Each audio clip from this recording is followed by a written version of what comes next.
ಸಾರ್ವಜನಿಕರು ಆಸ್ಪತ್ರೆಯ ಯಾವುದೇ ಕೆಲಸಕ್ಕೆ ಹಣ ಕೊಡಬೇಡಿ, ಲಂಚ ಕೊಡುವುದು ಹಾಗೂ ತೆಗೆದುಕೊಳ್ಳುವುದು ಅಪರಾಧ. ಆಸ್ಪತ್ರೆಯ ವಿವಿಧ ವಿಭಾಗಗಳಲ್ಲಿ ನಾಮಫಲಕಗಳು ಅಳವಡಿಸಿದ ಆಡಳಿತ ಅಧಿಕಾರಿ. ವಾಣಿಜ್ಯ ನಗರಿ ಚಿಂತಾಮಣಿಯಲ್ಲಿ ಇತ್ತೀಚೆಗೆ ಲಂಚದ ಪ್ರಕರಣಗಳ ಸಂಖ್ಯೆ ಹೆಚ್ಚಾಗುತ್ತಿದೆ. ಸರ್ಕಾರಿ ಕೆಲಸ ದೇವರ ಕೆಲಸ ಎಂದು ನಾಮಫಲಕ ಹಾಕಿದ್ರೂ ಬಡಜನರೊಂದಿಗೆ ಸರ್ಕಾರಿ ಅಧಿಕಾರಿಗಳು ಹಣಕ್ಕೆ ಬೇಡಿಕೆ ಇಡುತ್ತಿರುವುದು ಹೆಚ್ಚಾಗುತ್ತಿದೆ. ಅದರಲ್ಲಿಯೂ ನಗರದ ಸಾರ್ವಜನಿಕ ಆಸ್ಪತ್ರೆಯಲ್ಲಿ ಹೆರಿಗೆ ಮಾಡಲು ಜನನ ಪ್ರಮಾಣ ಪತ್ರ ನೀಡಲು ಹಣ ಕೊಟ್ಟರೆ ಮಾತ್ರ ಕೆಲಸ ಎಂಬಂತಾಗಿದೆ. ಸದ್ಯ ಇದೇ ವಿಚಾರವಾಗಿ ಎಚ್ಚೆತ್ತುಕೊಂಡ ಜಯ ಕರ್ನಾಟಕ ಸಂಘಟನೆಯ ಪದಾಧಿಕಾರಿಗಳು ಆಸ್ಪತ್ರೆಯಲ್ಲಿ ಸಾರ್ವಜನಿಕರಿಗೆ ಅರಿವು ಮೂಡಿಸುವ ಸೂಚನಾ ಫಲಕಗಳನ್ನು ಆಸ್ಪತ್ರೆಯಲ್ಲಿ ಅಳವಡಿಸಿದ್ದಾರೆ. ಚಿಂತಾಮಣಿ ನಗರದ ಮಹಿಳಾ ಮತ್ತು ಮಕ್ಕಳ ಆಸ್ಪತ್ರೆಯಲ್ಲಿ ಇಂದು ಲಂಚ ಕೇಳುವುದು ಹಾಗೂ ಕೊಡುವುದು ಅಪರಾಧ. ಈ ಆಸ್ಪತ್ರೆಯಲ್ಲಿ ಯಾವುದೇ ವೈದ್ಯರು ಹಾಗೂ ಯಾವುದೇ ಸಿಬ್ಬಂದಿ ಲಂಚ ಪಡೆಯುವುದಿಲ್ಲ.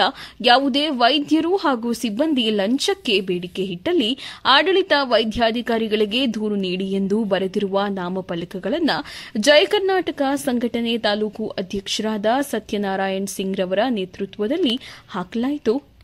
ಇನ್ನು ಈ ಸಂದರ್ಭದಲ್ಲಿ ಆಸ್ಪತ್ರೆಯ ಆಡಳಿತಾಧಿಕಾರಿ ಡಾ ಸಂತೋಷ್ ಕುಮಾರ್, ಜಯ ಕರ್ನಾಟಕ ಸಂಘಟನೆಯ ತಾಲೂಕು ಉಪಾಧ್ಯಕ್ಷರಾದ ಮಹೇಶ್ ಬಾಬು, ತಾಲೂಕು ಆಟೋ ಘಟಕದ ಕಾರ್ಯದರ್ಶಿ ನರಸಿಂಹ ಮತ್ತು ಶಿವು ಭಾಗವಹಿಸಿದ್ದರು.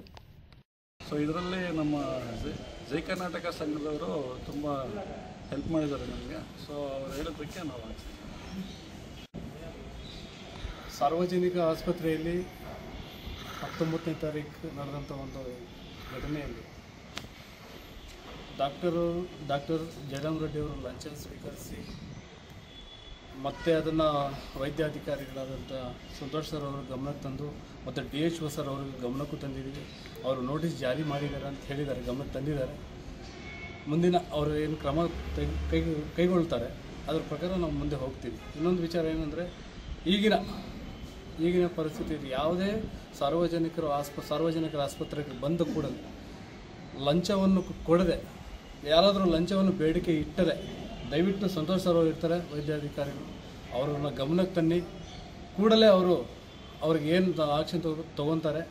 ಸಾರ್ವಜನಿಕರಿಗೆ ತಿಳುವಳಿಕೆ ಯಾರು ಕೂಡ ತಗೊಳ್ಳೋದು ಮತ್ತು ಕೊಡುವುದು ಮಹಾ ಅಪರಾಧ. ದಯವಿಟ್ಟು ನಾಮಫಲಕವನ್ನು ಹಾಕಿದ್ದಾರೆ, ಕೆಳಗಡೆ ಒಂದು ನಂಬರ್ ಹಾಕಿದ್ದಾರೆ. ಆ ನಂಬರ್ ಕರೆ ಮಾಡಿ ಕೇಳಿ, ಯಾರೇ ಸಿಬ್ಬಂದಿ ಆಗಲಿ ನಿಮಗೆ ತೊಂದರೆ ಕೊಟ್ಟಿದ್ದಲ್ಲಿ ಅವ್ರ ಗಮನಕ್ಕೆ ತಂದು ಅವರು ಮುಂದಿನ ದಿನ ಏನು ಕ್ರಮ ಕೈಗೊಂಡು ತಗೊತಾರೆ. ಪ್ರತಿಯೊಂದು ಇಲಾಖೆಗಳಲ್ಲೂ ಏನೇನು ನಡೀತಿದೆ ಎಲ್ಲವನ್ನು ಬಯಲು ಹಾಕ್ತೀವಿ. ಯಾವುದೇ ಕಾರಣಕ್ಕೂ ನಾವು ಲಂಚವನ್ನು ಪಡೆಯೋದು ತಗೊಳ್ಳೋದು ಮಹಾ ಅಪರಾಧ. ಎಲ್ಲರಿಗೂ ಒಂದು ತಿಳ್ಕೊಳ್ಳಿ, ಸಾರ್ವಜನಿಕರು ಏನು ಲಕ್ಷಾಂತರ ಕೋಟ್ಯಾಂತರ ಸಂಪಾದನೆ ಮಾಡೋರಲ್ಲ, ದಿನದ ಕೂಲಿ 200-300 ಸಂಪಾದನೆ ಮಾಡೋರು. ಅವರಿಗೆ ಸಂಬಳ ಬರುತ್ತೆ, ಸರ್ಕಾರ ನಮ್ಮ ತೆರಿಗೆ ಹಣದಿಂದನೇ ನಿಮ್ಗೆ ಸಂಬಳ ಬರುತ್ತೆ. ಹಾಗೂ ಮತ್ತೆ ನಮಗೆ ಲಂಚ 100-200 ಸಂಪಾದನೆ ಮಾಡಿ ಮತ್ತೆ ಅದನ್ನು ನಿಮ್ಗೆ ಕೊಡೋದಕ್ಕೆ ಆಗುವಂಥ ಕೆಲಸ ಸರ್ಕಾರನೂ ಎಚ್ಚೆತ್ಕೋಬೇಕು. ಕೂಡಲೇ ಸರ್ಕಾರ ಕಚೇರಿಗಳಲ್ಲಿ ಎಲ್ಲೆಲ್ಲಿ ಈ ಲಂಚ ನಡೀತಿದೆ ಅದೆಲ್ಲ ಕಡಿವಾಣ ಹಾಕಬೇಕು ಅಂತೇಳಿ ಸರ್ಕಾರಕ್ಕೂ ಮತ್ತು ವೈದ್ಯಾಧಿಕಾರಿಗಳಿಗೆ ಎಲ್ಲ ಇಲಾಖೆಗಳಿಗೂ ಮನವರಿಕೆ ಹೇಳ್ತೇನೆ. ಧನ್ಯವಾದಗಳು ತಿಳಿಸ್ತೀನಿ.